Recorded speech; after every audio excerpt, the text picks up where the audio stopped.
Welcome to Legends of Bodybuilding. My name is Ben Wellen. I am one of your hosts, and the other one is the monster, a legend himself, Jean-Pierre. Wait, Fuchs. That way. No, that way. I say. Hey, nice to be here, guys. Like always, we have a very special guest, and this guest is very special to me because it's a dream podcast I always wanted to do. I'm doing podcasts since a couple of years in Germany, and here he is. I'm very, very happy that he's here. Let me tell you something about him.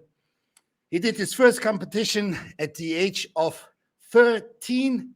He won the Teenage Mr. Australia with 16 and 17, and at the age of 17, he came in fourth place at the World Championship. At the age of 18, 19, he won the men's Mr. Australia. They didn't want to give him his pro card yet. That came a little bit later at the Niagara Falls. He came in the top 6 at the Mr. Olympia. He won the San Francisco Pro, the Grand Prix Australia, the Ironman Pro, the NOC New York, the PDI Night of Champions, and the NABA Mr. Universe. But that's not all. He was always a racing car driver. In 2002, he started racing, drag racing. In 2004, he won already several races and titles, was Rookie of the Year 2005. In 2006, he won the SCEDA Racing Championships, and he holds the records for the most suspension of the IFBB. Yes. Here he is, Yes. the man from down under, from Kangaroo Land, Lee Priest. Hey. Hey, how are you? Hello. Hey, Hi, Lee. How are you? good, thank you. Okay, let me just say something quick. We know each other You probably do. don't remember. In 2008, you were at the LA Fit Expo. It was in Okay. January or something. And I came up to you. I was wearing a blue shirt and I was promoting my show, the B&A International Classic. I don't know if you remember. And I shook your hand. And I never had a handshake like this before. Your hands were like rocks. You know, I'm like, holy fuck, this guy is so strong. People, Like, people wow. People always say that about my hand. I must have like a thick hand, because when I shake hands, they have like a little, looks like a hammer, I guess. See, so when people ever grab my hand, they're like, they look at me like, oh, you got a weird hand. I guess Right, it's that muscle. See, it's that muscle in the hand. See, look. Yeah, That's it. yeah. I was like impressed. Never had this like this before.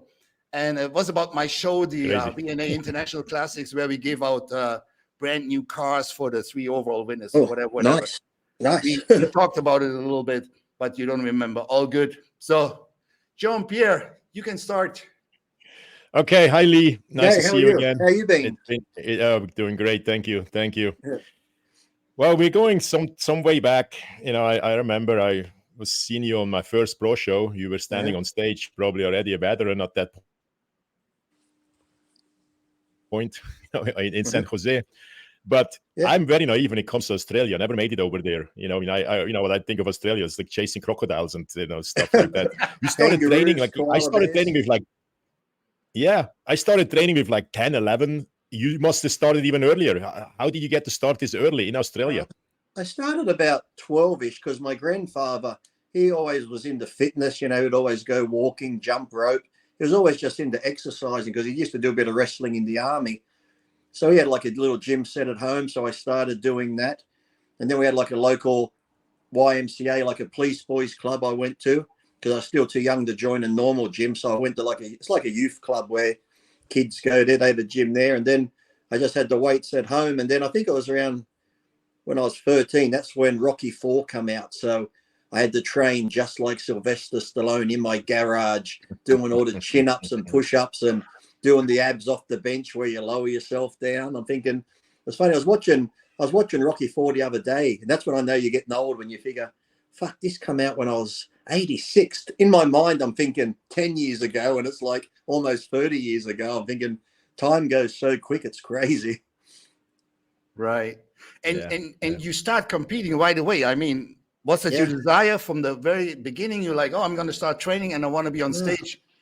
No, never. I never liked the competing. Like, as I got sponsors, you know, with the companies want you to compete, you know, for your sponsorships, you had to do so many shows. But I just loved the training. I loved going to contests and meeting the fans and seeing fellow competitors. But just the competition side itself, I hated, because to me it was like with Jean-Pierre and myself or Flex, you know, once you get to that level, everyone's so good.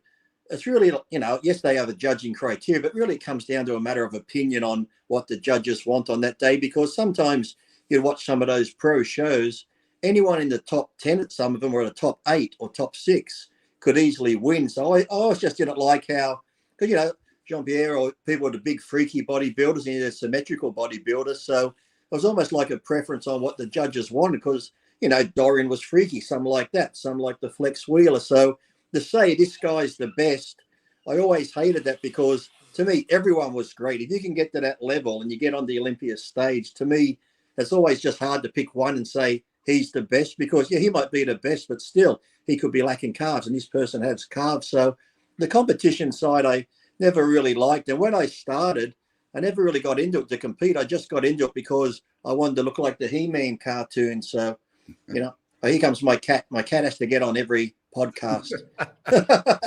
What's the name of the cat? Kylo.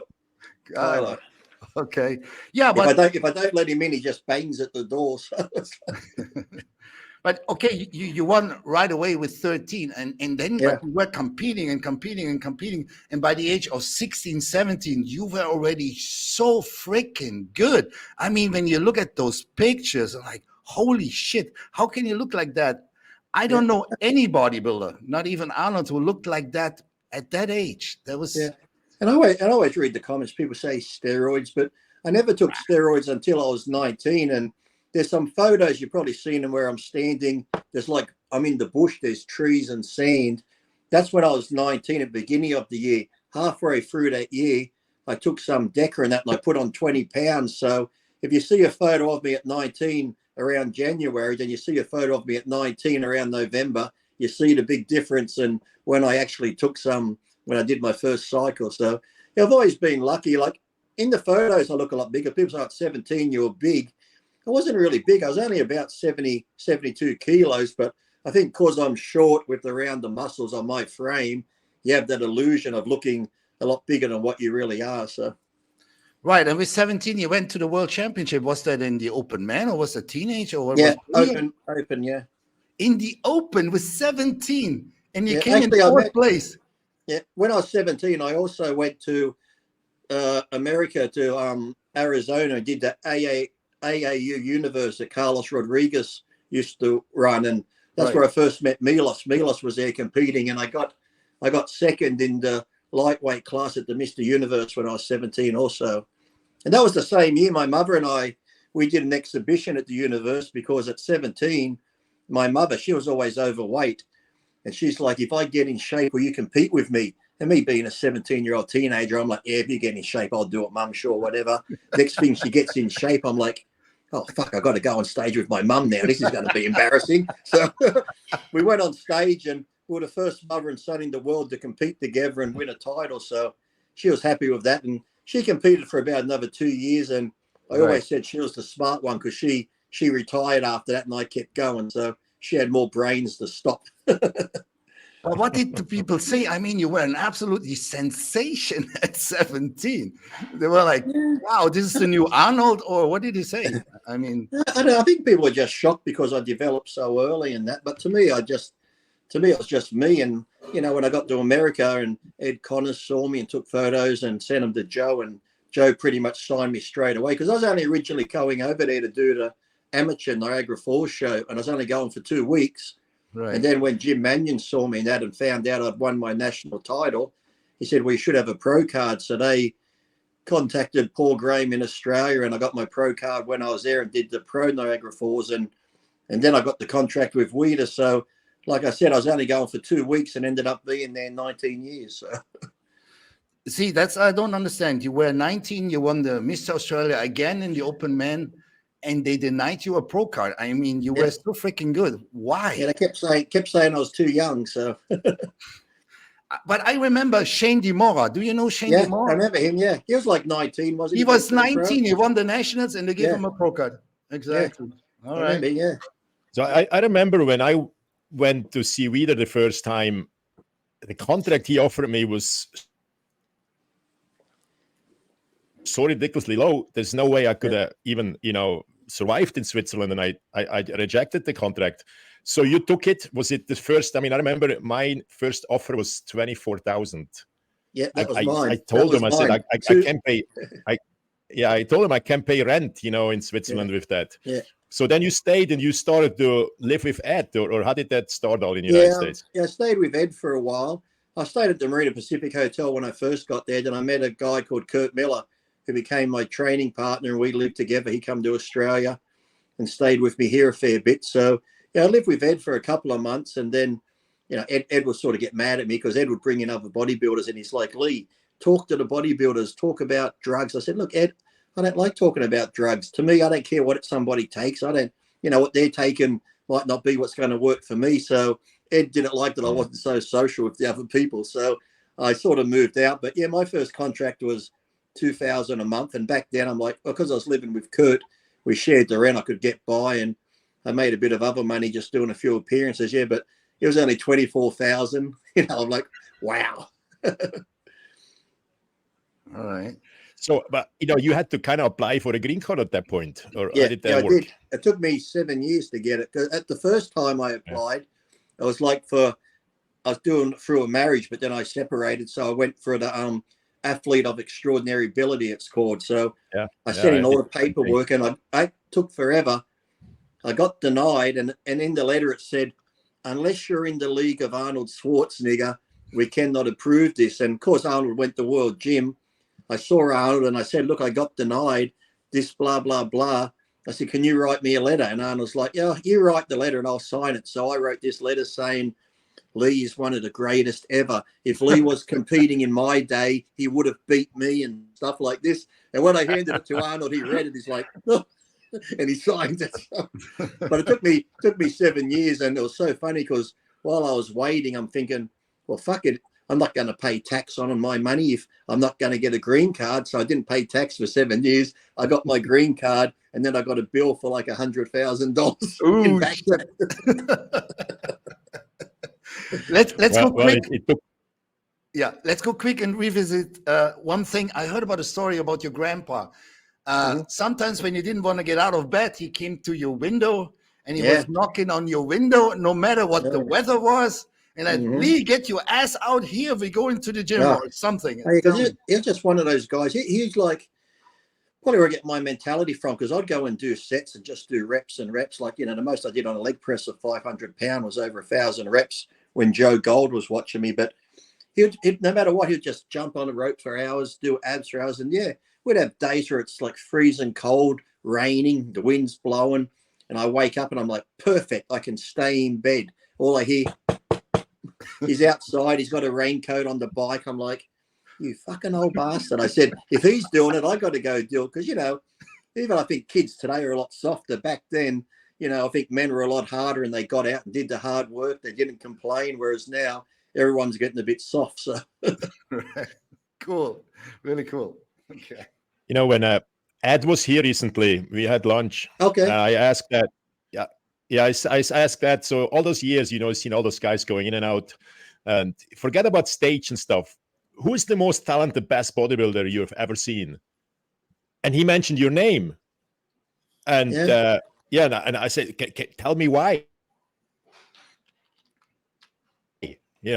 I said, I swear to God, he said to me, he had no money for steroids or anything. He hardly took anything, and that guy looked absolutely unbelievable. So I'm not surprised. That's why you still look the way you look now, guy. There's no way you would look like that if you would have abused your body back then, guy. Now that's the thing, because even when I did seminars, because I used to watch Tom Platz, and Tom Platz was always honest. So when I did seminars, I was always honest. If somebody said, Lee, what drugs do you take? What's the amount? I say, look, I take Cypionate. I don't go over 400. I tried 800 for a couple of weeks and I felt shit. If I was doing SUS 250, I'd take 2 mils. And people was like, oh, you're lying. You're taking more than that. I said, look, if I was taking 2,000 milligrams, I wouldn't give a shit. I just want you to know that I'm not using a lot and you can do it too. And I've had friends of mine who are taking, they go on the internet and they read all pros take this. And I'm sure you've seen it. You look at some of these cycles that we're supposedly meant to be taking. We're like, what, who the fuck would take all this shit? So these amateurs think that us pros take these large amounts. And because I was doing a seminar in England once, and there were some young kids there taking anywhere from 2,000 to 5,000 milligrams a test a week. So I'm thinking, here I am saying I'm taking 400. They're taking 2,000. They're thinking, their mind is, well, he's bigger than me. How can he only take 400? He's got to be taking more than me. But I'm like, it doesn't work that way. It comes down to genetics, how hard you train, your mindset, how much heart and soul you got, to push yourself through that pain zone. To me, drugs were the last thing. It was the training, the nutrition. The drugs were the last thing that I incorporated. But now, sadly, young kids now, before they even go to the gym, they want to get on drugs. I'm like, you don't know how far you could go naturally. Why don't you use your natural potential first before you even think about drugs? But like everything now, people want things straight away, overnight. Nobody wants to work hard for it. They want it, what's a quick way to do this? Yeah, I'm sure you get it. What's the fast way to build muscle? What's the fast way to lose fat? There is none. If it was, everyone would do it. There is no fast way. Right. So what was actually your first pro show? Was it the Niagara Falls? Niagara Falls, yeah. Okay. And you were how old? I think I would have 90. I think that was beginning of the year. I think I was still 20. I hadn't turned 21. Okay. I just gone 21. Right. And how was the feeling first time standing with the pros? Was it special? It's actually weird. It was actually weird because I wasn't really focused on what I was doing because, coming from Australia, it's like anyone, we come from a different country. You grew up on the magazine, so you see all these guys in the magazines. Now, all of a sudden, here I am standing on stage. I'm like, oh, fuck, look, there's Jim Quinn. There's David Durf. I'm so busy looking at all the people I'm standing with. I'm not even thinking about what I'm doing. I'm just like, oh, look, there's such and such over there because I was almost like the magazines come to life. So I was just happy to be on stage with all these guys that I've seen in the magazines. Right. Cool. Yeah, I went in way more arrogant than you. Yeah. I remember my first pro show. I was in total shock that everybody's so small. Yeah. Swear to God. You Of were course one of the big freaks back in the day. There weren't too many around. There's just like you and Dorian and NASA and that. There weren't too many, big freaks around. Of course, I didn't quite understand that there is way more to it to win. Yeah. And So then then the second pro show, I think Dave was just talking about not long ago too. We're talking about different things, and they always bring up your photo shoot with Chris Lund doing the squats. Well, that was way later, and I had it coming. I was so not focused anymore. I talked about it before. That's the thing with Chris Lund. People don't understand, and they always say, "Oh, you're using fake weights." I'm like, I wish Chris Lund would make you go super heavy a week or two before the show, and I'll be like, what it's like. You go heavy, you're covered in oil, and you'd be pressing even a dumbbell. Hold it there, bring it down an inch, hold it here. I'm thinking, I'm just going to do the exercise. You photograph it, because even squatting, go down an inch, hold it a bit more, hold it there. It's like just to stop and hold a weight is so hard, especially when you're that depleted. I'm thinking, Chris, do you realize how hard this is to do this sort of shit when you're a week out from a show? Yeah, it's brutal, right? But now they got the fake weights, and then I do remember my second show. Yeah. Sorry, you come in a little bit late. That's why I'm constantly talking over you. You come in late, so yeah. That's okay. So then my second show, you were right next to me. I think we placed right next to each other. It's probably the only time I could really beat you. It's like after that, you pretty much beat me every time. And he's probably thinking, who's this short little fucker I think beside me? You were sixth, I was fifth, something like that. Andy was seventh. Yeah. He's like, I beat that little short ass prick there. So, well, it was a bit impressive, I got to tell you. But that year, were you not invited to the Arnold's Classic? Why did you not go to the Arnold's Classic the week before? I think there was one year I didn't compete. I was there, but the reason I didn't compete was I dieted down because I did the Ironman and that. But I also was the same time I did one of my articles in Muscular Development where I was talking about the politics in the sport and that. And it just so happened the day before at the Arnold Classic, there was a reporter from the Columbus Dispatch newspaper was sitting behind the judges, and they had that magazine, and they were talking about, when Lee competes tomorrow, we'll get him and we'll screw him over. So she come to me at the expo and she goes, Lee, why these judges got it in for you? I said, what do you mean? She goes, I was just at the women's judging and they're talking about getting you tomorrow because of this article you did. I said, really? I said, well, fuck it. I'm not going to compete tomorrow. So come Saturday, I was at the expo and the guy comes back. He goes, Wayne D'Amelia says you're going to get backstage right now. I said, you go tell Wayne I'm not fucking coming. So he comes back. He goes, Wayne said, if you don't get backstage, you're going to get fined. So the lady just so happened to be there from the newspaper. I said, I've been told if I don't go compete, I'm going to get fined. I said, will you give a sworn affidavit that you heard the judges say they're going to screw me if I compete? She goes, yeah, I'll give a sworn affidavit and sign it. So I said to the guy, you go tell Wayne D'Amelia, this woman's going to give a sworn affidavit that the judges said they're going to screw me. So he comes back, he goes, Wayne said, don't worry about it. You don't have to come and compete. And I actually made more money selling photos and T-shirts than I did competing. So I believe you. So that was around the time when you beat Ronnie Coleman all the time, and he was really pissed about it. He said it all the time. Oh, this little shit, he beats me. I don't understand it. What's going on? How was your relationship with Ronnie at the time? Yeah, I get on pretty good with him. I wasn't really close to many of them. Like I'd always talk to him backstage and that, but I pretty much kept them myself because sometimes I'd be joking backstage and people would get mad because I wasn't taking it serious. I'm like, look, I take my training serious, the diet serious. Once you're at the contest, it's like, just go out and have fun. And I remember I used to be sometimes in the room with NASA and, NASA, when the people ask NASA questions doing interviews, if you asked him a stupid question, he'll just start abusing the reporter.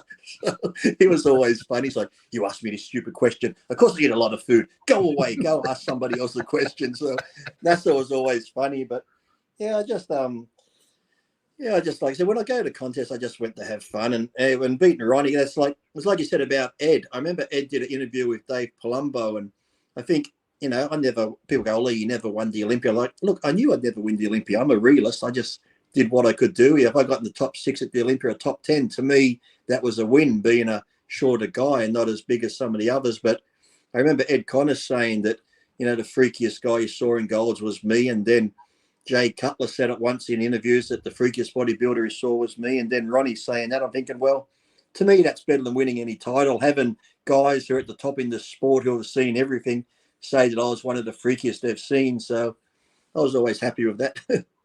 Yeah, that's true. I heard Jay saying that for real. Yes, absolutely.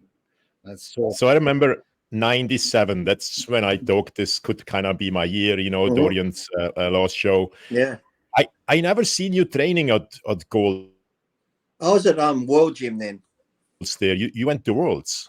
Why was that? Because I still would go to Golds occasionally, but the only thing I didn't like about Golds was I was starting to get a lot of those, ego people in there, walking around, look at me type things. So at World Gym, it was just Joe Gold, Arnold was there, Lou Ferrigno, Eddie Giuliani, like all the guys from the old days, and there was no music. It was just about training and stuff like that. So I just preferred over there. Of course, like I said, I was raised by my grandfather, and, Joe Gold was almost like another grandfather to me. So I just liked being at World Gym there, just hanging out with them and sitting in the office, telling stories about the old days and stuff like that, and putting shit on Arnold and stuff. So I just preferred the World Gym atmosphere. So. But then the 97 Olympia, I mean, you shocked me backstage there. I mean, that was that your absolute best? Some people say it was. Some people said I should have been higher, because that was the year I got 5th, remember, and Paul Dillette got 4th and Kevin got 6th. But then when the show was over, they moved Kevin from 6th to 4th. They moved me from 5th to 6th, and Dillette went from 4th to 5th. They changed the placings after the show. So when we got to the Queen Mary for the banquet, we found out that places had been changed, and Paul lost 20 grand in the changing of the places. And I remember he had Wayne DeMille up against the wall by the throat, trying to see what happened. Yeah, but I think that's probably Dorian looked good, but I think even when you look at the photos there, I think NASA could have almost won that one, or should have won it. 97. Yeah, in the prejudging, Nasser was pretty close, but I think he did something to his shoulders between prejudging and finale. He was way more watery in the finale. But I remember I said I was not very good in judging, backstage who's really good and who is not, compared when I saw the footage later. And I said to Nasser, because Dorian was way bigger than in 96, but he was like a bloated mess. So I said to Nasser, I said, he's pretty big, he's pretty good. And he screamed at me. Nasser was not happy. He's like, he's a fucking like bloated asshole. He looks like shit, guy. But I think he could have been third there. If everything was perfect, he could have been third there. So that was absolutely fantastic. But I remember then we went to the European tour, and you beat my ass freaking every night. I mean, I think I got three or 4 thirds on the tour. I got like 3rd place in Spain and Budapest, and then I got a couple of 4ths. But then Russia, I didn't want to do the Russian one. I said to Wayne, look, Wayne, I don't even feel good. Don't call me out. I barely put any tan on. And the last call out, he called me out with those 2 Russians. And I looked shit.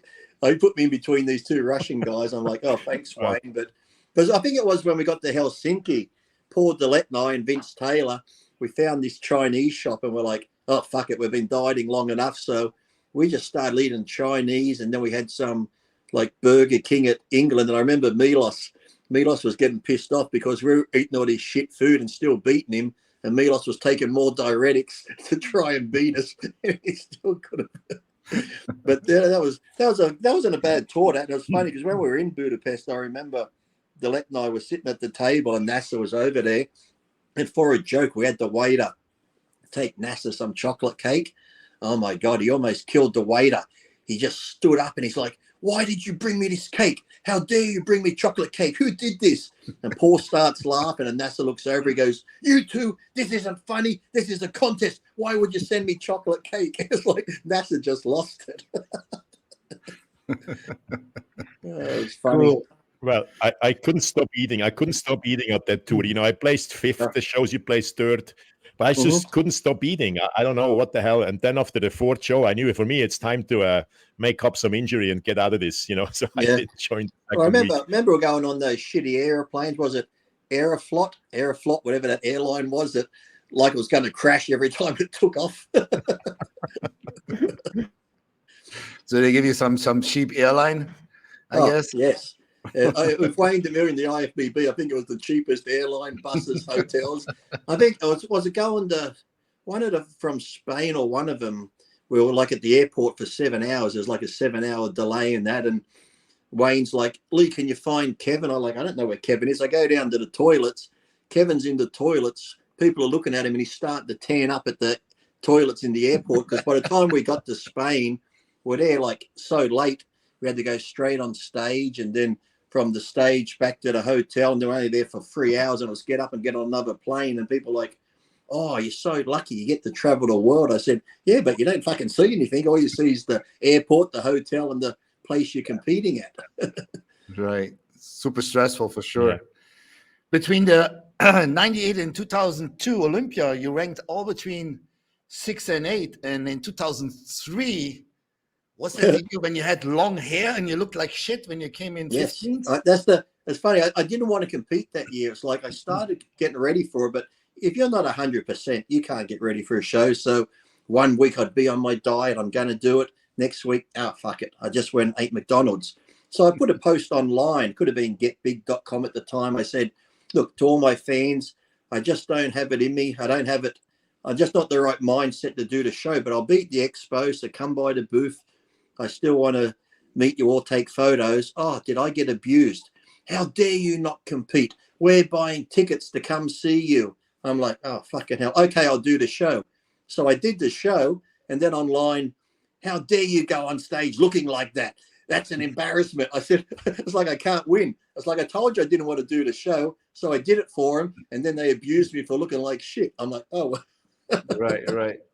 Yeah, you can't get out of the contract. It was really complicated, right? It's not like you say, "Yeah, you know what, I'm not going to do it." Then Well, I got suspended the first time when they first put on the Houston Pro show. I think it's like my second year of being a pro, so I was only like 22, and I would have been like one of the youngest to ever do the Mr. Olympia. So I qualified for the Olympia. I did the Ironman, the Arnold, and the San Jose, and then I think it was like a month or two later having the Houston Pro, which I signed on for. But because I qualified for Olympia, I went and saw Joe Weider and said, "Look, Joe, can I sit out the Houston Pro just so I can focus on the Olympia, being my first Olympia, being young?" He said yes. I didn't go to the Houston Pro show. I get a call from Wayne. "Why didn't you go to the show? You're suspended." I said, "But Joe Weider said I didn't have to go." And Wayne's like, "I run these shows, not fucking Joe Weider. You're suspended." So I got suspended and couldn't do the Olympia. Yeah, not great. But in 2004, you had great comebacks. You placed second at the Ironman and San Francisco Pro, I think, right away. So you came back for redemption, you could say. Yeah, it's like anything. Once my mind's set to something, I'll go 100%. But it's like when I got to the car racing, same as bodybuilding. If I enjoyed and have fun doing it, and then I always seem to excel at it because I'm enjoying it. It's not like, if you're in a job you don't like, you're like, "Oh, I got to go to work or I got to do this." If you sort of have that attitude, you don't really enjoy it. You're not going to have fun or be your best. So because I just love doing it and having my mind in that spot where everything was good, I always did well if I really enjoyed it and had fun. But the moment it become like, "Oh, I don't want to do this," or I start doubting, that's when I just like, forget it. Right. And then you won 3 shows. Congratulations to that. I mean, that's pretty big. You know how hard it was to win shows back then? Oh, yeah. Especially like the San Francisco, because it was so funny with the San Francisco show. I'm always early to the athletes meeting. And again, I had an article in one of the magazines. I'm in the room with Kathy LaFrancois, who I was married to at the time. And Wayne DeMille comes in, he throws the magazine down. He goes, "What's this?" I said, "Oh, that article." He goes, "Yeah, why are you talking about the judging and judges sleeping with competitors?" I said, "What they do?" He goes, "Yeah." I said, "Well, if you know they're doing it, they shouldn't be judging." He goes, "Well, you shouldn't put it in the magazine." I said, "Well, it's an interview. They asked me questions." So we had this big argument. Suddenly other people are walking in. I'm like, "Oh, well." I said to Kathy, "I'm fucked tomorrow. I'm not going to place well." after that argument, and I ended up winning the show. And he come over to me, he goes, "Are you surprised you won?" I said, "Well, Wayne, to be truthful, after that argument, I didn't think I was going to place." He goes, "Lee," he goes, "I'll tell you one thing." He goes, "I respect you." He goes, "In that article, you asked, why does the IFBB do this, or why do I do it?" He goes, "I'll tell you why. Because I'll say do this. Those other 99 guys would do it. You will say no, and I'll suspend you, and that will scare the other guys." So I gave him respect for being honest about it. But yeah, when I won that show, people were like, "Lee, what did you weigh?" I'm like, "What's it look like?" 199. Yeah, but people are like, "You weigh 235." I'm like, "No, I was only 199." And I think Chris was second and Dexter was third. And I said to Chris, "What did you weigh?" Chris is like, "I'm 260. I went, "Oh shit, you got beat by a guy under 200. He's like, "Fuck you." What are you fucking? No, I remember. You looked absolutely freaking amazing. And you said I was only 199 pounds. Yeah. I remember. I read everything about that show. And you Yeah. looked freaking amazing. You looked much bigger than 199 for sure. Yeah. That's the thing I try and tell people. On stage, it's such an illusion. If you can get that, sometimes you might even sacrifice a little bit of muscle, but if you can come in full with like striations and the definition under the proper stage lighting, it's just an illusion. You look so much bigger, It's like so many guys. I remember seeing Labrada on stage back in the day. He'd stand beside those guys. He held his own, but he'd walk past you in the audience enclosure like, was that the same guy that was on stage? Or I'm sure we've all been to shows where you see a bantamweight, a lightweight on stage. You're like, man, he looks great. Even look at Sean Clarita. You see him on stage, you're like, wow. Right. You see him in clothes. Even myself, when I was dressed sometimes, Chris would say, because I'd go backstage and wear loose clothes and just baggy clothes, I'd pump up with them on. Chris would go, "Oh, Lee doesn't look like much." But when Lee takes his shirt off, it's like, where the shit did that come from? So I always like to be under the radar. Mm-hmm. Cool. Really cool. All right. What happened in 2006 with the Ironman? That's when I won the Ironman, but then that's when Wayne was bringing out the PDI as well. Right. And it was just like, because he was going to judge, he was going to go back to judging more symmetrical and that. I'm like, well, there's 2 PDI shows before the Olympia. I'm going to be in shape. I'll do them. And because the IFBB heard I was doing them and I signed the contract to do them, they're like, "Lee, if you do these shows, you're going to be suspended." I'm like, wait a minute. I said, "You don't pay me." I said, "I pay $275 a year for a pro card that says I'm an independent contractor." Now, if the IFBB was paying me a monthly wage, I understand. But I said, if there's a contest on where I can go compete and make money, why can't I do it? "Well, you can't because you're IFBB." I said, "So what?" I said, "I can make extra money." I said, "They said you're breaking the rules." I said, "Wait a minute." I said, "You've got guys in the IFBB who have sold drugs. They're convicted felons.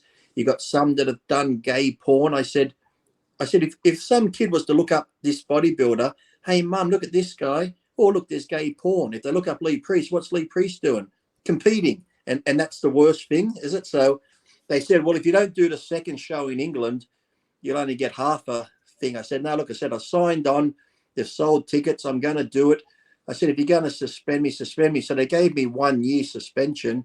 But because I argued saying, "Well, why don't you suspend these guys? These guys have broken the rules." Because I argued the point, they said, "Now it's 2 years." I said, "Oh, I didn't give a fuck. Make it 2 years." And then why those 2 years I was suspended, John Romano and I used to do that shotgun show when I was sponsored by VPX.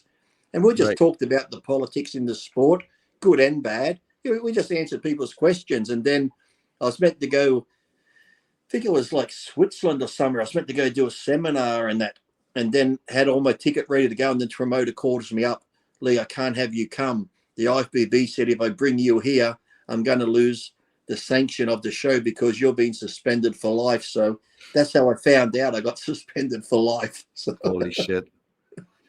Yeah, it's really bad. Really, really bad. Wow. So I figured that's an achievement in itself. I figured, people have won the Olympia and I've been suspended for life. So that's an achievement. Ronnie Coleman's never done that. So how many suspension did you have? I mean, I think about five or six. I remember I didn't want to pay a fine, but I wanted to compete in this show. And I think it might have been one of the Olympias. The Olympia was in September, but my suspension was till October. So to do the Olympia, I had to pay the $5,000 fine just to do the Olympia. I ended up paying in total about $17,000 in fines over the years. So, Wow. All right.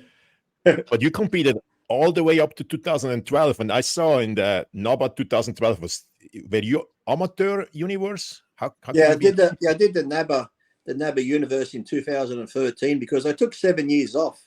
From 06 to then, I didn't compete, and the people from NABA had said, "Look, Lee, we're going to restart the NABA Pro, so we want you to do the NABA Amateur and then see how it goes. And if you win the overall, we'll kick off the pro side again," which they did. So probably getting ready for that show was when I first started getting ready for it, I was putting so much pressure on myself because I'm thinking, oh, here we go. I was a top IFBB. Now I'm going to NABA. I said, no matter how good I look, if I don't win this show, I'm not going to go on the internet because everyone's just going to be talking shit. Look at you washed up. You can't win a show. So luckily I won it. But so I was happy with that. And then 2015, I was going to do another show, the Worlds. But then that's when a woman crashed into me in the car and fucked my neck up and stuff like that. So that pretty much stopped me from competing. I was always wondering. I'm like, what is it? Was it a one-off? Now I know. Okay, because I got because it crushed the nerves. I got a bit of muscle atrophy on the right side of my chest and tricep because that C7 nerve it crushed is what controls that. Now some of it's slowly coming back. You know, if it had fully come back, I might have contemplated doing the Masters Olympia and stuff if they let me back in to do it. So I never say never. Because like this side of me looks good. I could probably do half bodybuilding and half physique or half bodybuilding and half women's on this side, bikini. With this day and age, you can be trans. I can be the first trans bodybuilder and do the bikini. You're good, yes. Yeah. Will look good on you for sure. Exactly. All right, let's talk a little bit about how this is whole I go ahead, Ben. What's that? Are you sure? Okay. Yeah. I want to talk about a little about your racing history. I mean, you started in 2002 or whenever it was. How did you get into it? I mean, did somebody? I used to just go to a local track, just like to watch the Saturday night races at Irwindale Speedway in California. And I met a guy there called Greg Smith, and would go there, and he was doing like road racing, where it's like a timed event through the canyons outside of Vegas. So I sort of got involved with him and did that. And I actually navigated for him. You know, like we sit in the car, I'm the navigator. I'm telling him where the turns are, what time we're meant to be at the turn, and 1-2 races doing that. And then I navigated a couple of times for my mate John Schneider in the General Lee. John Schneider was Bo Duke from the Dukes of Hazzard, or he played the father in Smallville, the Superman TV show. So I was good friends with him. So I navigated for him a few times in the General Lee. And then I just met Dan Holtz. He used to run the NASCAR Elite and race in that. So he had a few trucks and cars. I drove his around, got into that racing. And then Rod Fuller, he raced Top Fuel dragsters, and he was a fan of mine. So I just started going to the track, watching him, drove his cars a few times, and then went and got my license, and then just fell into place that way. I just enjoyed it. Won my first grad race, and then just went from there. One of the guys who ran the drag racing school had some cars, so I used to go and race his car that was sponsored by Lucas Oil. And like I said, my first year, I got Rookie of the Year and finished third in the championship. So I figured, well, if I do, I'll try to do more races to follow, because like anything, the more races you do, you get more points. The more points you get, you win the championship. So the following year, with the competing and dieting, I'd be taking my food to the track because I was doing races at the same time. I was getting ready for the Ironman and stuff like that, and ended up winning the championship in 06. So, yeah, you did at the same time when you were racing. You did the bodybuilding competitions too. I seen you did some movies. Are you still doing? Are you still doing that? No, I'm doing TV shows. I did like a special. Well, I get stereotyped a bit, you know. Rescue Special Ops. I played a drug dealer in the gym. There's a movie called Dumb Criminals. I play one of the bikers in that.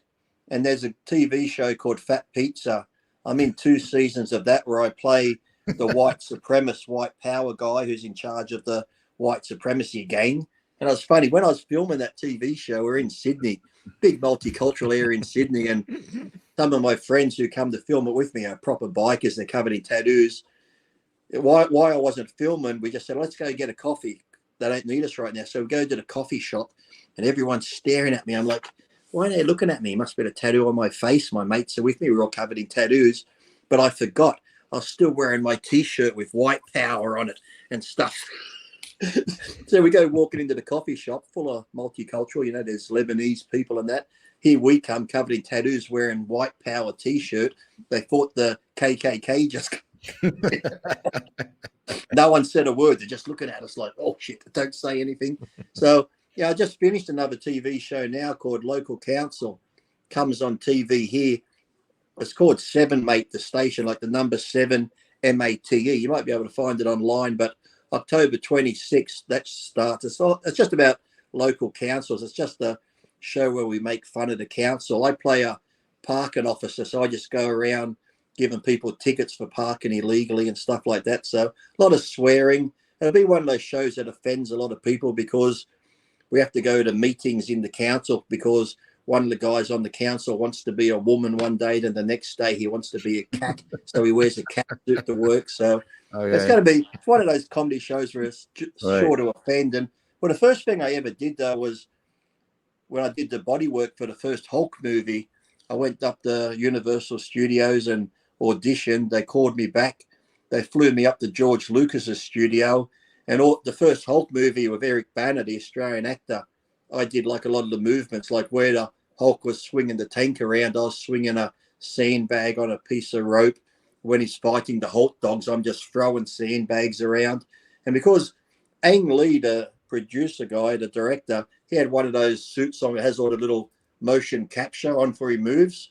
So they had the movement there, but they wanted to see, because I was in contest shape, when I did stuff, they could see the muscles moving and the veins moving. So they got the way the muscles work. So I did all the movements and they downloaded that to the computer and built the Hulk frame from that. And then I did the same 2 years later for the video game. So that was fun. Wow. Great. But with the drag racing, did you never pass out from the G-force? I mean, you have to really get used to it, right? Yeah, it's like 5 Gs when you take off. And I always laugh because, you know, these new cars that come out now, this car can go 0 to 60 in 2.8 seconds. Or this car, it's like, in a dragster, you go 0 to 100 in 0.8 of a second. It's like 5 Gs when you take off. And the worst ones are the negative Gs when you pull the parachute. It's like, wow. So you're doing like, you know, over 300 miles an hour in the quarter mile, which is about 500 kilometers or so. Wow. Amazing. That's why when they get out, sometimes they're like, why are these drivers out of breath when they get out the car to do an interview? They're like, you know, that 5 times your body weight crushing down on you. Right. Yeah. Amazing. Absolutely. Great. So I was always thinking, you know, if everything goes down to shit here, moving to Australia, but what I see during COVID, this is probably not a good move. What the fuck is going on over there? Oh, our government down here went overboard. It's like, you can't go here if you don't have the vaccine. You can't do this. It's like, well, in Australia, we had that mass shooting, 20, 30 years ago, and they had that amnesty, so everyone handed their guns in. So it's like, oh, we'll hand our guns in, but, you know, we still have shootings, but it's the criminals still have the guns. The good people don't have the guns. So law enforcement, the army, and the bad people have guns. So if they want to take over, we're screwed. We'll have to make bow and arrows and shit like that. So it's like, apart from that, Australia, there's just a thing, because when I lived in America was becoming very woke and PC. You can't say this, you can't have a joke. These people get offended. I'm like, man, I can't wait to move back home to Australia. In Australia, no one gives a fuck if you're black, you're white, if you're gay, you're straight. It's like, who cares? If you're a nice person, you're a nice person. Right. I get home and I'm like, holy shit, we're becoming like America. This is fucking bullshit. And it's like, it's just crazy. It's like, it's just the way the world goes now. Sometimes I watch the news or TV shows, I'm thinking, Jesus, if there's a meteor out there, come and hit us, because we need to be fucking wiped out. Yeah, it was really extreme COVID in Australia. I have a friend, he told me all about it. Everything was locked down really, really bad. The gyms were locked down for a long time. Yeah, you couldn't even go, like, you had like distance. Like if I live here and you had different areas. You weren't allowed to drive more than like 3 miles. If you went like 5 miles and the police caught you, you get arrested and stuff like that type of thing. My friend, he had to go to court, but he got off on it because his mother was in hospital dying, and they had like the COVID lockdown. So he left his house and went to the hospital to see his dying mum, and he got arrested and he had to go to court. But luckily, when he went to court, the judge threw it out, because I'm thinking, his mum's in hospital dying. Of course he's going to go see his mum. It's like, how fucking stupid is this? It's just like, to me, it was like a big test. I always figure in all the countries around the world, it was like a test to see how far they could push people, to see what people would take. It's like, let's just see how far we can get people to do. And I said to people, if that was a test, I said, we all failed, because none of us stood up to the government. We just did what they said. And now look, what people were saying back then, and they're like, oh, that's a conspiracy theory. All that shit is now true. You know, the vaccines really don't work. I know people, I've had friends that have had 5 shots and they still get COVID as bad as anything. I got friends that had no vaccine and they've never had COVID. So it's like, to me, it's just like, I'm one of them. Exactly. And then to me, it's also too, you can't, whether it is or not, but I don't know. It's like, we never heard about young kids like the last couple of years, whether it be soccer, anything. I've never heard so many young, healthy kids having heart problems and dropping dead. That never happened before this special shot come around, did it? So you never heard of that at all. I remember one couple of months in Europe, there was like 20 soccer players who died in 1 year in their 20s from heart conditions. I'm like, you never heard of that before. It's like, yeah, it's true. Yeah. Here in California, it's kind of, they're talking about it again, you know. So I see people walking on in masks, walking their dogs, and you know, I'm wondering next year when it comes to election time, you know, they're gonna bring that whole fucking shit back. I've heard that they're talking about it again now. To maybe I've seen Donald Trump bring it up, saying they're going to try do it again with the elections and the mask mandates and crack down on it and stuff. So yeah, I'm gonna hope to get back to California. I think next March, I'm going to try come over for 2 weeks, just hang out in Venice and that. October next month, I got to go to New Jersey, doing a big seminar, superstar seminar at a gym in New Jersey. So I'll be there a week. Then I come home, and then November I'm going to Italy. They got NABBA's putting on a Lee Priest contest in Italy, so I'll be there for a few days, and then I'm going to go visit my sponsor in Spain for a week or two. So that's the thing. Is like, I don't know about you, but as I get older, like I love, like when I get to America, it's great. But as I get older now, just the thought of packing a bag, going to the airport, and living in Australia. Look, I love living here, but to go anywhere from Australia is just so fucking far. It takes like a day or two to get there. So I'm like, oh, I'm too old for this. I just want to stay home. Right. I hear you.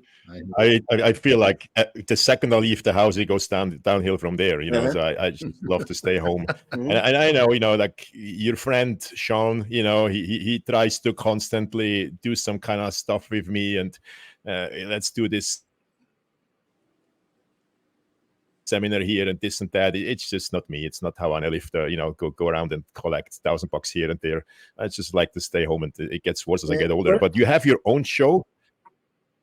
It's going to be a Lee Priest show in Italy. Yeah, that's on, I think it's November 26, 27. So we're in Italy. That's at the time when I'm back in southern Switzerland. We're in Italy. I'm not actually sure. I did put a post on my thing, but I can't understand the language. So I want to think. I'm either saying Florence or Venice. It's one of those two. I check it out.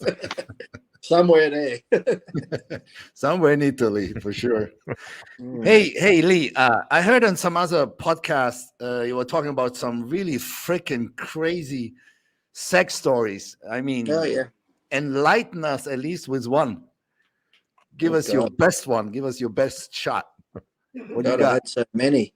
I think people used to like that one where I was talking about the first times I tried cocaine, because I never drank my whole life, never smoked, never done anything. I had a girlfriend, would have been around 42, and that introduced me to cocaine. And that's the one time I was bored at home. I had cocaine and I'm watching porn. So I'm just sitting on the lounge room floor watching porn, doing more cocaine. Now I'm yelling at the TV, you fucking dirty horse. Like, I think she can hear me, of course, but, you know.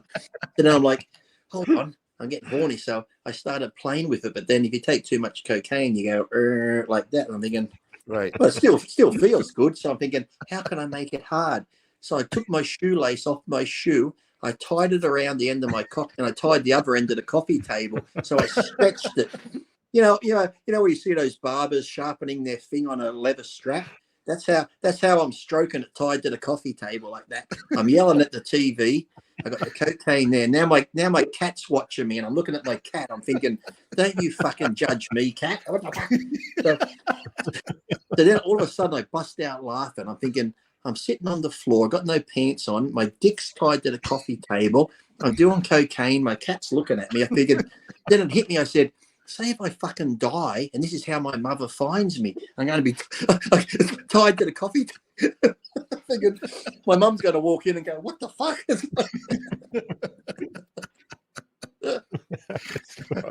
I've done a lot of silly stuff in my day. I seem to do more stupid stuff as I get older. As you get older, you should be fucking getting smarter, but I think I do more crazy. I think because from the age of 13 to up until 42, all I did was eat, sleep, and train. I didn't do anything out there. I've left it too late in life. I'm thinking I shouldn't be fucking around this late in life. I'm getting old. I should be calming down. Cool. Really, really good. I know, but I just. So how many times have you married? You were married to Katie? On my fifth. On my fifth one. Wow. Holy shit. I love punishment. Holy fuck. 5 times married. That's a lot. It's all a learning experience, I call it. That's all a learning experience. Yeah. But I actually got married. You get better in it.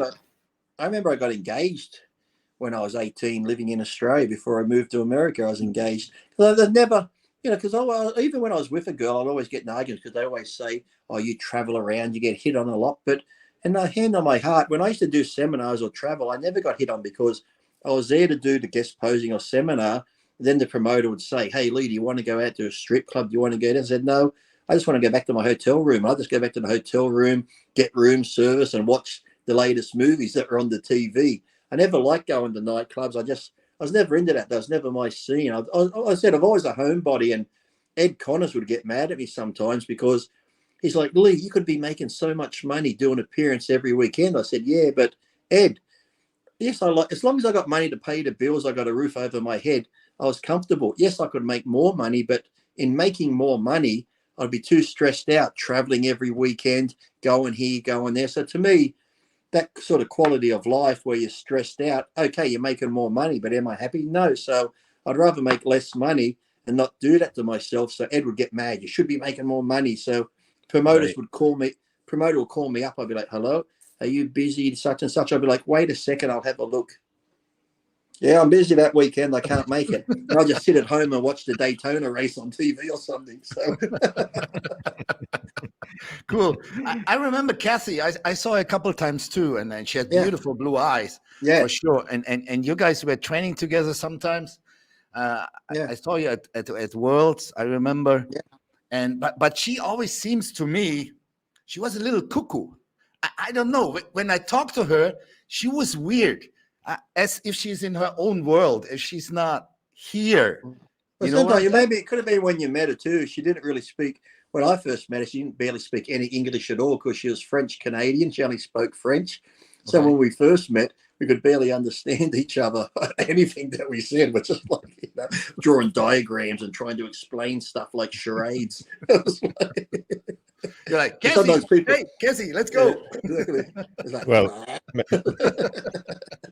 but sometimes it's just like, guess what she's saying, or if someone's talking to her, she didn't want to tell them, she couldn't understand sometimes, so she'd just sit there and she'd just agree with what they're saying. She could be saying yes when she should be saying no. So it's like, now that makes sense. That makes sense. No, it makes sense. Well, many years after you, I asked her out once. So she had absolutely zero interest in me. I can tell you that.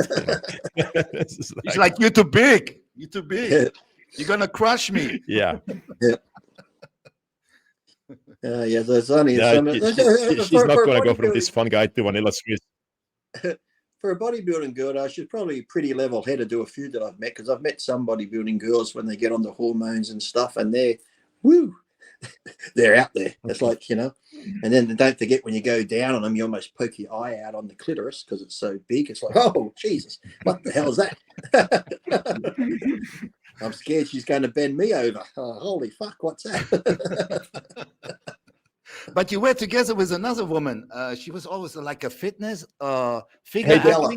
Yeah, I was with Adela, Adela, exactly, yeah. Crazy, nice girl, but crazy Puerto Rican. Oh. But she is an absolute legend. She won Olympia titles. Yeah, I think she won the Olympia 6 times and the Arnold Classic, I think 5 or 6 as well. Yeah, absolutely. But she was funny because we'd get in arguments, but we'd be at an expo somewhere and someone would come up to her and go, "Oh, can you take a picture of Lee and I?" She goes, "You don't know who I am. I'm such and such." So she would hate it.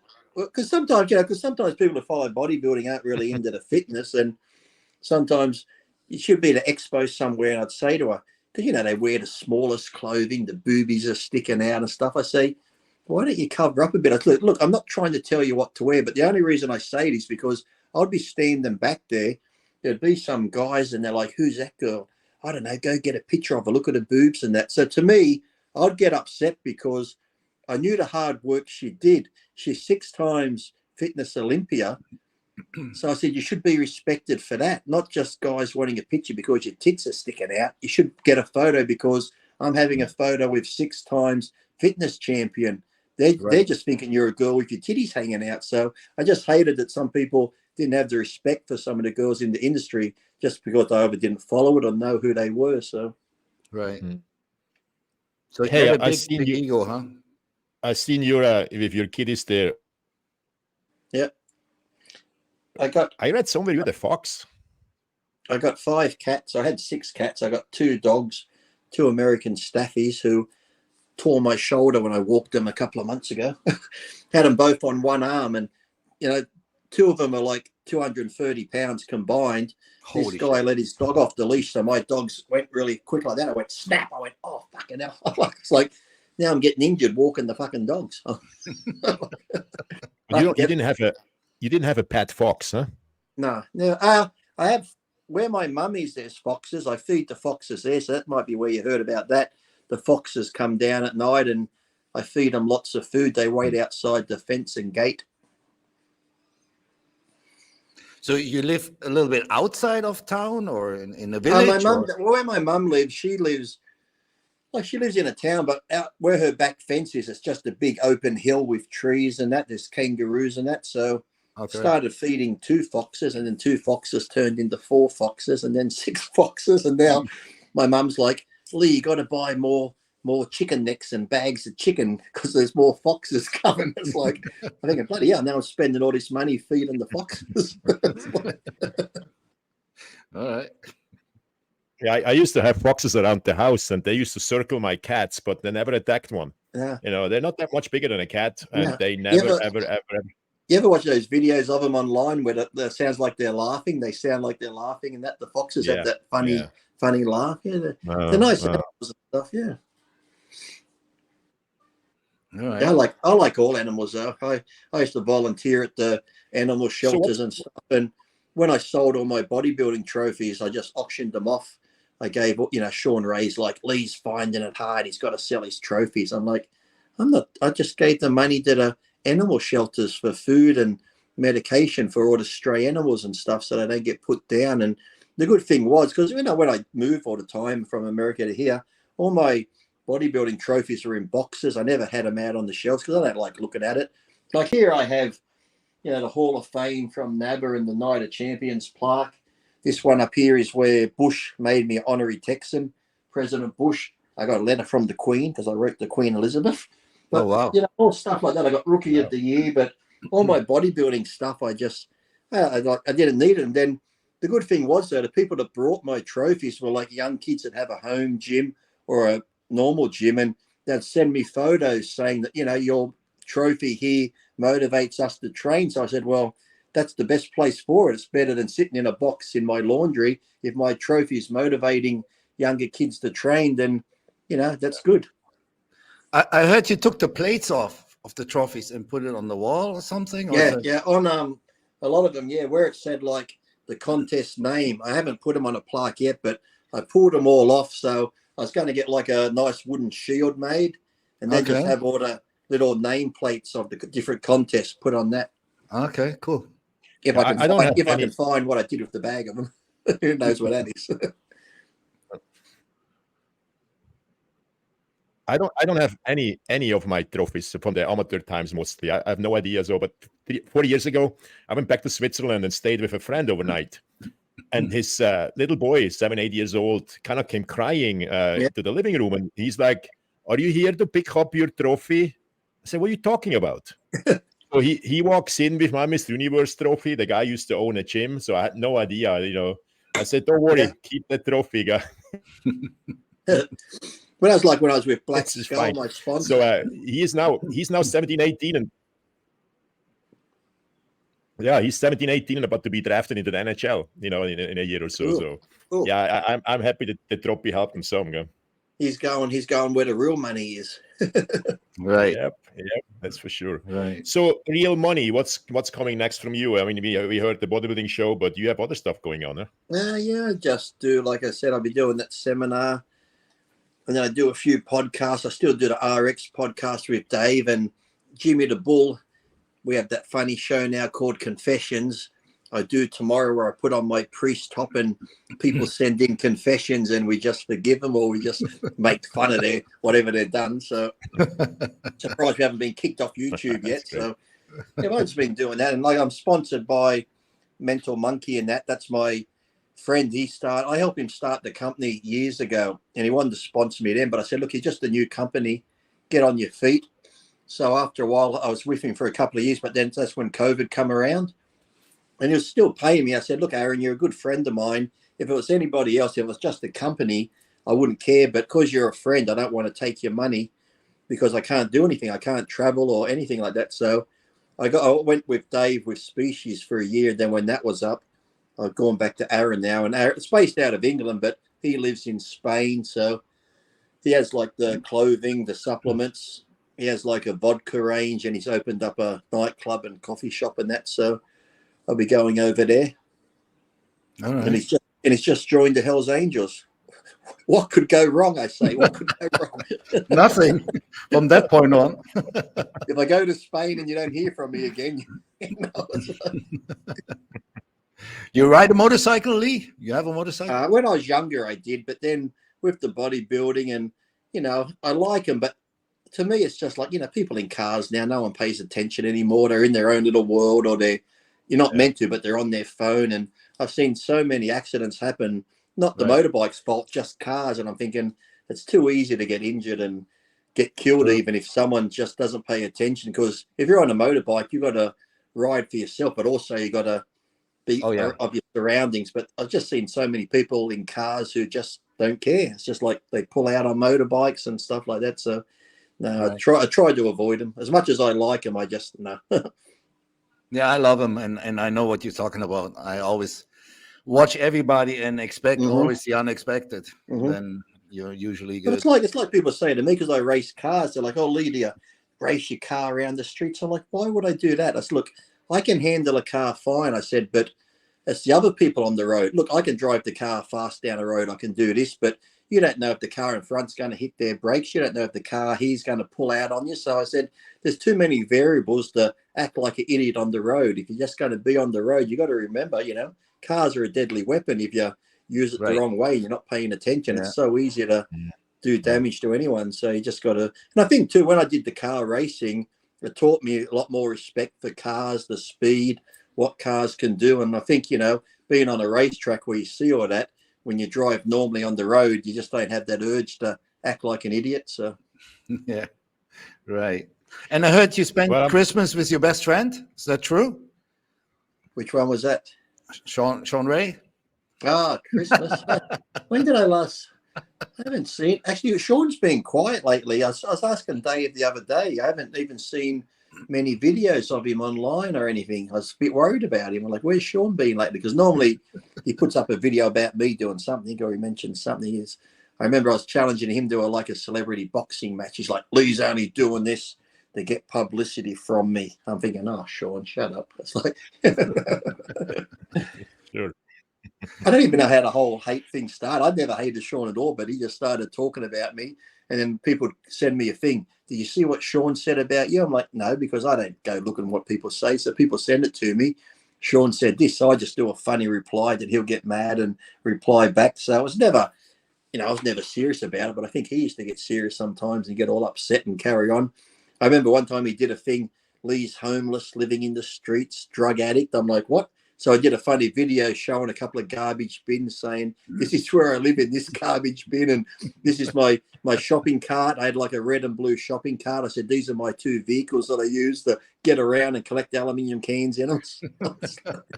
I just play along with whatever he says now. I'm just like, oh, whatever. Right. But I haven't seen much of Sean lately, so he's been pretty quiet. Well, if I'm in Switzerland, I make it down to, if it's not further down in Florence, I'm coming down to your show if I'm in Switzerland. So why not go? Okay, It would be a fun thing to do. I'll find out exactly where it is. I'll send you the thing because or on my Instagram, I posted it there. But like I said, I can't understand the thing. It's written in Italian, so I don't know what it says. But I know it's November 25th, 26th, around that.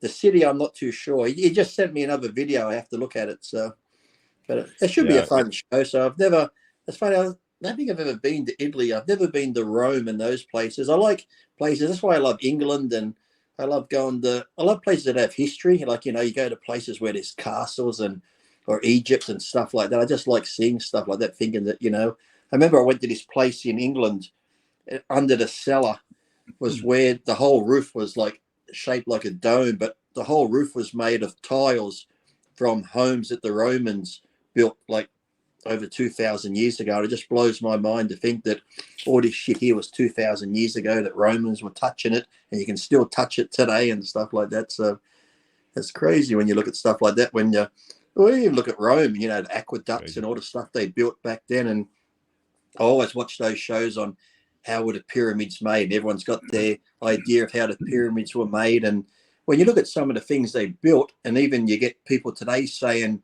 with all the technology we have today and the laser cutting machines we have today, we couldn't even do that. And all they had back then was what? Hand hammers and chisels. I'm thinking, well, maybe the UFOs and the aliens helped them. Then you go down that rabbit hole of, did the aliens build this? Right.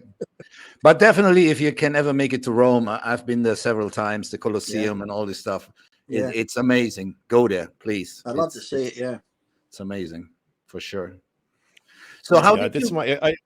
Go ahead. Well, how did you come about your face tattoo? What did you wake up one day and say, I need to put a tattoo in my face so everybody gets aggravated and thinks I'm stupid? Or what was the reason?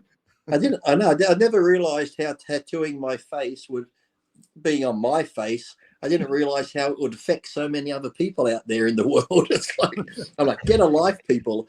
And people go, why'd you do it? I said, well, I got tattoos on my arms, my back, my legs, my ribs. I said, to me, it was just another body part. But it went back to, I think, being in Australia, and we have New Zealand. A lot of Maoris from New Zealand had tattoos on their face. And I'd occasionally see them, and I'd be like, well, that looks pretty cool.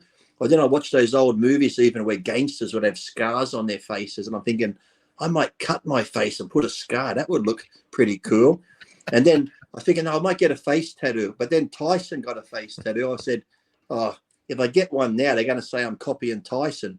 So I waited a few years and I got one. And then I just kept adding to it. And I had it for like 14 years. And I'm like, because I see it all the time. These ones here you can cover up with clothes, but your face, you see it all the time. I got bored. So I removed it for 4 years. And my wife now and my mum are upset. They're like, oh, we love that tattoo. Because, when you see someone enough, they see me. They don't see the tattoo. It's just part of me. So I had that app on my phone where one of those silly apps where it puts stuff on your face. And some of the apps that had a tattoo on my face, I'm like, well, that looks pretty good. I might get another one. And people are like, what? So I went and got one, and my mum's like, oh, it looks great. My wife liked it. And then I go online, you fuckwit, you're getting another tattoo on your face. You must be a dickhead. It's like all these comments. I'm thinking, why does it bother you so much that I got a tattoo on my face? I'm like, I can't believe that my tattoo on my face has upset so many other men. Oh, you look so much better without it, blah, blah, blah. I'm like, oh. And then they just keep saying, why did you do it on your face? I said, you just answered the question there, because it's my fucking face. Exactly. I don't know why people get upset something you do on yourself, I which know. doesn't Well, affect nobody. I I know. don't get That's what it. I said. I say to people, I could be a millionaire if all you people paid me, because you must not have a life. You must be living your life through me. So I think you should, it must be like, what's Lee doing today? Let's have a look. What crazy stuff. I'm thinking, I said, it's just a tattoo. I don't care where it is, because I've never, so even sometimes I see people sometimes. And I remember this one girl, she had all like Gothic style tattoos, but on her arm, she just had this one big Tweety bird. And like, I'm covered in tattoos, but I'm thinking, that looks weird. Why would you get a fucking Tweety bird on your arm when you got everything else that's Gothic, you know? Right. And then I was talking to her, and she goes, the reason she got that was because I said, tattoos have different meanings. And the reason she got the Tweety bird was her parents passed away when she was young, and her grandmother raised her. And the favorite cartoon show was Sylvester and Tweety. And she just said that Tweety bird, for some reason, would always make her grandmother laugh. So when her grandmother passed away, to remember her grandmother, she had that Tweety bird tattoo. So here I am thinking it's stupid, it looks crazy, but yet to her it has meaning. So I don't judge anyone on what they do, because who knows why they've got it or why they've done it. Everyone has a story and different things on life. So I just, like I said, I judge people on their character and how they treat people, not on if they got tattoos, if they got blue hair or pink hair. So they got piercings. To me, that doesn't mean anything. So, I've met lots of people who wear suits who have no tattoos, who are the biggest arseholes and would shit all over you. And I meet people who look like criminals, and they'll be the first one to give you a hand and help you out. So, yeah, you're an Aquarius, right? I'm Cancer. Oh, you're Cancer. I'm a fucking disease. I got it. I was shooting in the dark, but okay, Cancer. Yeah, got it. Okay.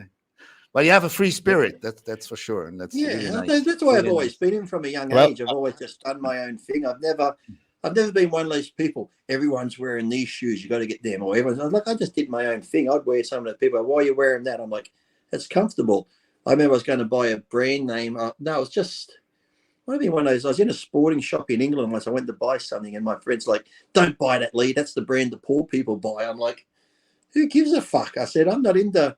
I'd go to Venice Beach and buy those sunglasses for $10, and people will be buying $2,000 sunglasses. I'm like, why? They're sunglasses. If you lose them, I remember. I think it might have been after one of the Arnold Classics. Kevin Leverone, he's like, "Look at that, Lee. Look at that." He brought a Rolex overseas. He's like, 25K, 25K. I'm like, look at that, Kevin.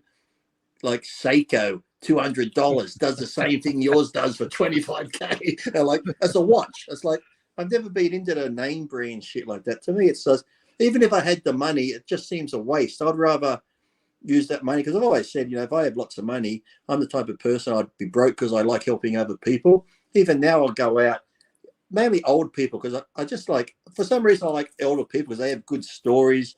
They've lived a long life. I sort of, have that respect for older people. So if I'm in a restaurant, I see an old couple having dinner, I always just go over and tell the waitress and buy their dinner for them and stuff like that, because I don't know, I get more, if I just buy I bought this t-shirt not long ago. I was on eBay and I'm buying it, I'm like, oh, should I or shouldn't I? Like, even spending $10-20 on myself, I feel guilty, but I would spend a couple of hundred on somebody else, because I just like that feeling of like helping people out, and like I like seeing people happy and get something, that makes me happy. When I buy myself something, I feel that guilty. I'm like, I shouldn't have done it. I shouldn't have brought myself that shirt. It's just crazy that way, but I just like helping other people. Yeah, you're a really good dude, and it's usually what I would say. Sorry, Jean-Pierre, just want to finish and then sorry. But I always say, you can say people who really love animals, they're usually really good humans.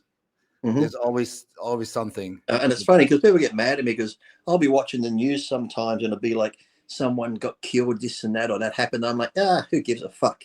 It doesn't bother me. Stupid person, this and that. But if I see someone's abused an animal, I'm like, fucking kill him. Kill that prick. It's like, if I see animal abuse, I get so angry. I get so pissed off. I just can't stand why people would do that to animals, especially when they're so innocent. I remember these videos once in England. These kids had like one of those British bulldogs, and they're kicking it down the stairs. They're jumping on it, and this poor dog, because like, I've seen people treat dogs like shit, and they'll still get up wagging their tail, trying to show you love when they're abusing it. I'm thinking, oh, these people, I just love to get them. But the good thing was the people in that town in England, I forget which it was, the police had to escort them out because a lot of the locals in the town did want to kill them. So to me, it's like if you harm an animal and do that and you video and all that, to me, it's like you should just get jail time like anybody else for doing it to a person. So yeah. If you're that callous to do that to an innocent animal, God knows what you do. I know what you mean. That's how I kind of, when I think of, yeah. Because we used to feed the feral cats down the street, and this one guy was sitting there after we fed him, and he took his cigarette every night and just, was putting the cigarette into the cat food. That's kind of like as fucking evil as it gets. Now think about if a guy like that, for whatever some reason, gets to lead a country or something. That's why we have stuff like Saddam Hussein, or I don't know what. Can you imagine? You cannot let those animals eat. What kind of fucking rotten fucking to the core human being you have to be? That's worse than shooting somebody in my view. It's just I remember once I was in a park and we have like those white cockatoos here, those big white birds with the yellow crest on their head. And if you start feeding them, they come from here. I remember I was feeding them in a park somewhere. This guy comes through. Oh, these fucking birds, they're fucking. I'm thinking, mate, you got a big park here and you're worried about me feeding all these birds. Oh, these birds make a mess and do this. I'm like, then go to the other side of the fucking park or whatever. I'm thinking, how miserable are you that you're going to complain about birds in the wild? I'm thinking, some people, I think, just, I don't know. But then again, like I said, maybe he's had a shit life. Who knows? You can't judge people sometimes. But sometimes I just look at people and go, we just need to relax, chill out a bit. It's like, everyone's on their phones 24/7. If I'm out walking, I take my phone just so maybe I can take a picture of the sunrise and that. But people are out there walking, texting. I'm like, why don't you just get off your phone? My wife gets mad because I have my phone on silent all the time. I have no notifications turned on because I tell people I control my phone. It doesn't control me. I've got friends that every time a notification, they look at their phone. It's like they're run by their phone. It's like you need to take a step back and just enjoy life. Go for a walk.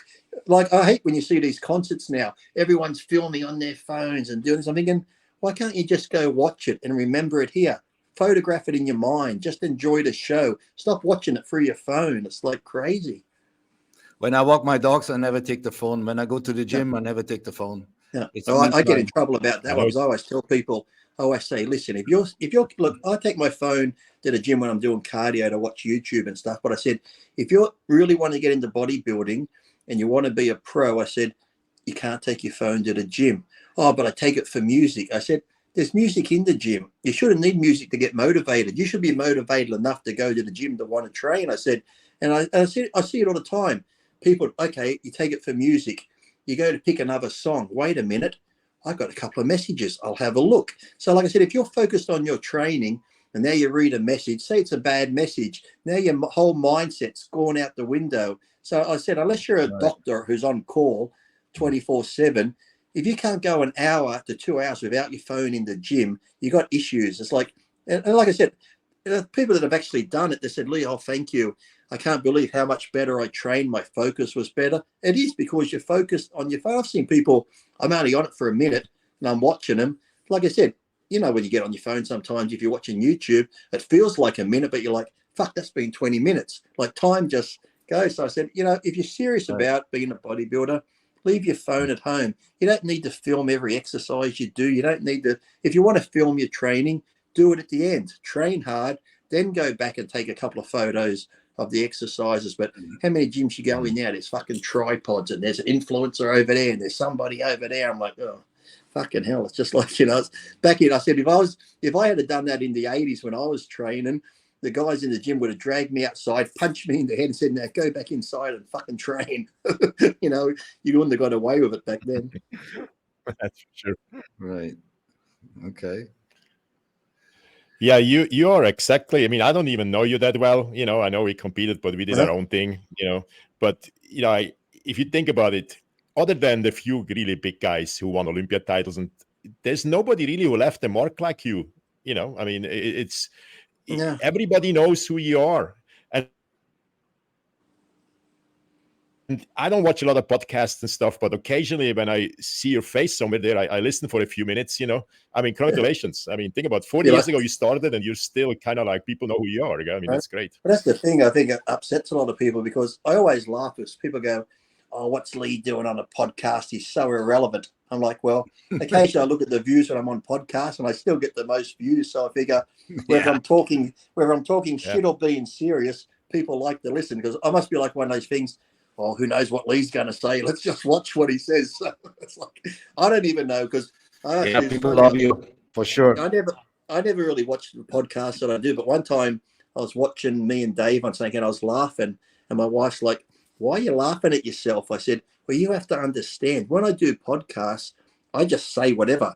I don't really think about it. So when I watch it, it's like it's the first time I'm hearing what I said. And I sit there sometimes and go, oh, fuck, did I say that? It's like, I never know what I'm going to say half the time. But definitely, I enjoy this. This is really awesome for me. Also, I'm really thankful that you said yes. Yeah, if you could thank do this you. podcast. Thank you so much. And it was amazing. For me, it was amazing. Well, I don't know. Are you living in California, Jean, are you? I'm in California, Palm Springs, for 25 years. Okay, Palm Springs. That's a nice area, Palm Springs, Palm Desert. Oh yeah. It's nice here.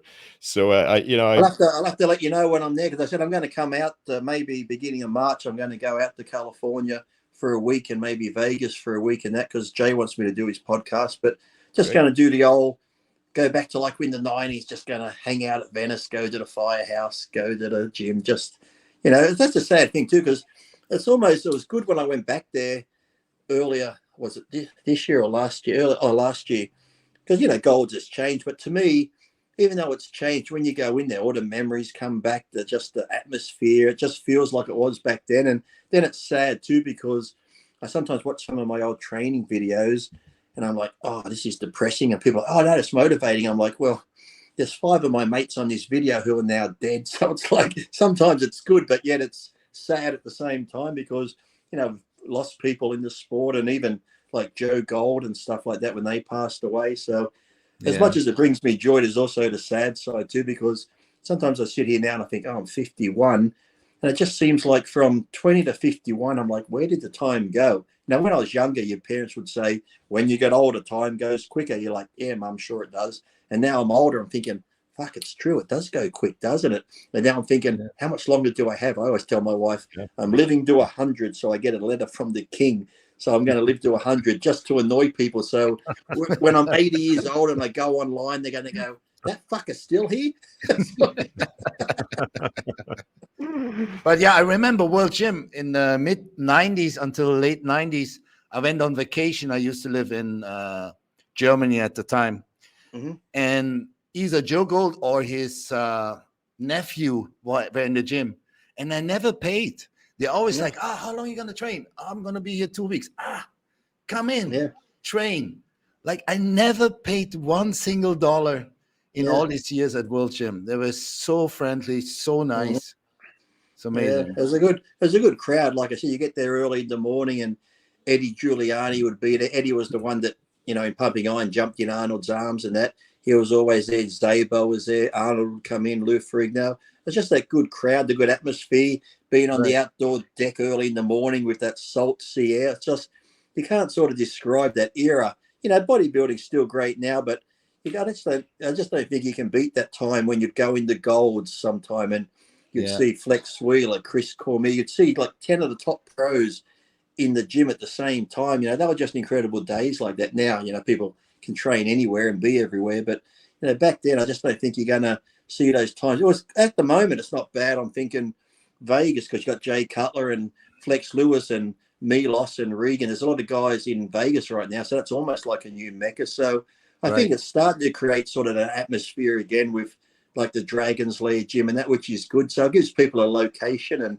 I think it's just good, because so many people now, I said, it's back. You got to get that comradeship back where people are friends and hang out and stuff like that. People always say bodybuilding is an individual sport, but it's not really. It takes everyone to make it work and everyone to get along and stuff like that. So I'm glad to see that they're actually getting like a bodybuilding community again back in Vegas. So it's pretty good.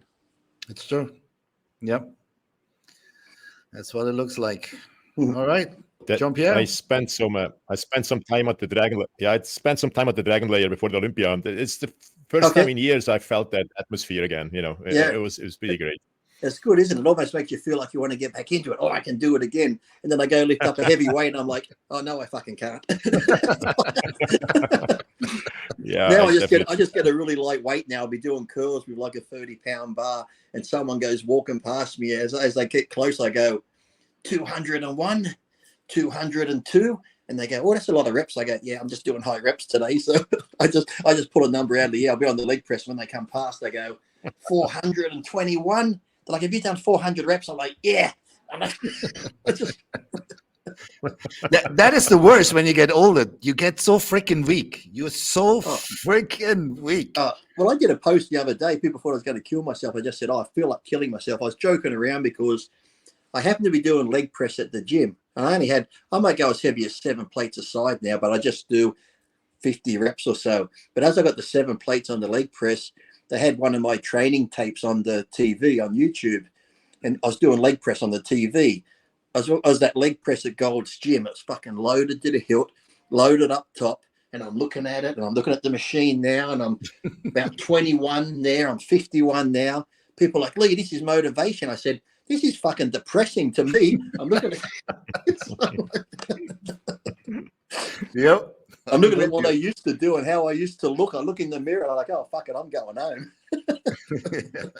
I'm just going to do treadmill from now on. I hear you. Hey, I did some leg press with my wife the other day. We never really trained together, maybe twice a year. I know she's really into the training still. So I did the 2 plates, warming up 20. She did 2 plates, 20. She went 3 plates, 20. I did 3 plates, 20. And then with 4 plates, I usually stop, you know. So she did 4 plates, 15.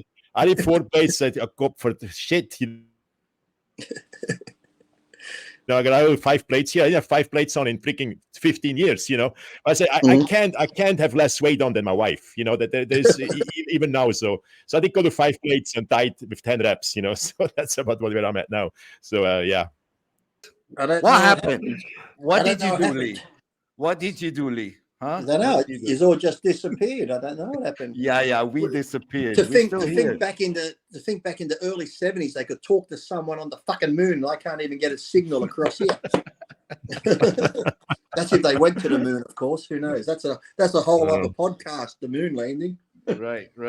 You know when I was convinced that we did, was one of the guys who went to the moon, not Armstrong. Buzz? The other guy, Buzz Aldrin. Aldrin, what's his name? Buzz Aldrin. Yeah.